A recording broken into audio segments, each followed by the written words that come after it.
सनातनी भक्तों, आपका यूपी नाव के आध्यात्मिक प्रयाग में हार्दिक स्वागत है। पितृपक्ष का पखवाड़ा अभी चल रहा है। अपनी पिछली पोस्ट में हमने इसी पक्ष से संबंधित एक कथा को, दानवीर कर्ण की कथा को जाना था। आज हम दो अन्य कथाओं को जानेंगे और उनके आध्यात्मिक महत्व को भी जानेंगे।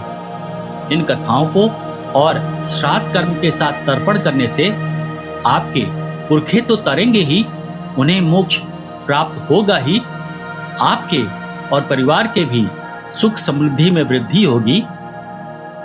इससे पूर्व एक नई धर्म यात्रा में आगे चलें, आपसे अनुरोध है कि पोस्ट में अंत तक बने रहिएगा ताकि आप भी आध्यात्मिक और आत्मिक उन्नति के लाभार्थी बन सकें। चैनल को सब्सक्राइब करना ना भूलिएगा। आइए जानते हैं इन कथाओं को। श्री राम और राजा दशरथ की कथा। जब भगवान रावण से युद्ध करने के लिए लंका की ओर जा रहे थे तो उन्हें कई कठिनाइयों का सामना करना पड़ा था, जिसमें से एक था समुद्र पार करना, जो उनके लिए काफी चुनौतीपूर्ण हो गया था। तब उन्हें बताया गया कि वे पहले अपने पितरों की आत्माओं की शांति के लिए श्राद्ध और तर्पण करें ताकि उनके पितर प्रसन्न होकर उन्हें विजय का आशीर्वाद दे सकें। भगवान श्री राम ने अपने पिता राजा दशरथ और अन्य पूर्वजों के लिए श्राद्ध किया। श्राद्ध की विधि के अनुसार भोजन करवाया गया, जल अर्पण किया गया और तर्पण विधि का पालन किया गया। इसके बाद ही उनके पितर प्रसन्न हुए और समुद्र देवता ने श्री राम के लिए रास्ता खोला, जिससे वे लंका की ओर बढ़ सके और अंततः रावण पर विजय प्राप्त की गई। इस कथा का आध्यात्मिक महत्व क्या है, आइए समझते हैं। पहला है पितरों का आशीर्वाद।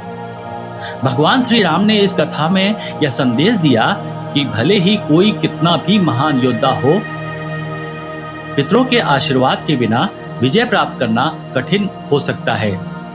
पितरों की आत्माओं की शांति, उनके आशीर्वाद से ही जीवन की कठिनाइयों का सामना किया जा सकता है। दूसरा है श्राद्ध का महत्व। इस कथा से यह भी समझा जाता है कि श्राद्ध और तर्पण करने से पितरों की आत्मा को शांति मिलती है और वे प्रसन्न होकर अपने वंशजों को आशीर्वाद देते हैं, जिससे जीवन में सफलता और समृद्धि आती है। तीसरा महत्व है धार्मिक और पारिवारिक कर्तव्य। पितृपक्ष के समय श्राद्ध करना एक धार्मिक और पारिवारिक कर्तव्य माना जाता है। इस कथा से यह सिद्ध होता है कि पितरों का सम्मान करना और उनके प्रति कृतज्ञता व्यक्त करना जीवन का अनिवार्य हिस्सा है। आइए अब एक और कथा जो सनातनी धर्म में प्रसिद्ध है, सुनी जाती है, जानी जाती है, उसे भी श्रवण करें। यह कथा पुत्र प्राप्ति के लिए श्राद्ध के महत्व को दर्शाती है और यह कथा राजा हरिश्चंद्र से संबंधित है। राजा हरिश्चंद्र का नाम आपने जरूर सुना होगा। वे अपनी सत्यनिष्ठा और धर्मपरायणता के लिए प्रसिद्ध थे। एक बार उन्होंने अपने पूर्वजों के लिए तर्पण और श्राद्ध नहीं किया। इसके परिणाम स्वरूप उनके पितरों ने क्रोध में आकर उन्हें श्राप दिया कि उन्हें पुत्र की प्राप्ति नहीं होगी और उनके वंश का अंत हो जाएगा। राजा हरिश्चंद्र ने इस श्राप का निवारण करने के लिए कठोर तपस्या की और अंततः अपने पितरों की तृप्ति के लिए विधिवत श्राद्ध और तर्पण किया। इसके बाद उनके पितर प्रसन्न हुए और उन्हें पुत्र का आशीर्वाद मिला। इस कथा से यह भी समझा जाता है कि पितरों की उपेक्षा करना जीवन में कष्ट ला सकता है और श्राद्ध करने से ही पितरों का आशीर्वाद प्राप्त होता है। दोस्तों, आपने दो कथाओं को सुना, उनके आध्यात्मिक महत्व को भी जाना। आइए पोस्ट का समापन की ओर आगे बढ़ते हैं और इन कथाओं से जो निष्कर्ष निकलता है उसे जानते हैं।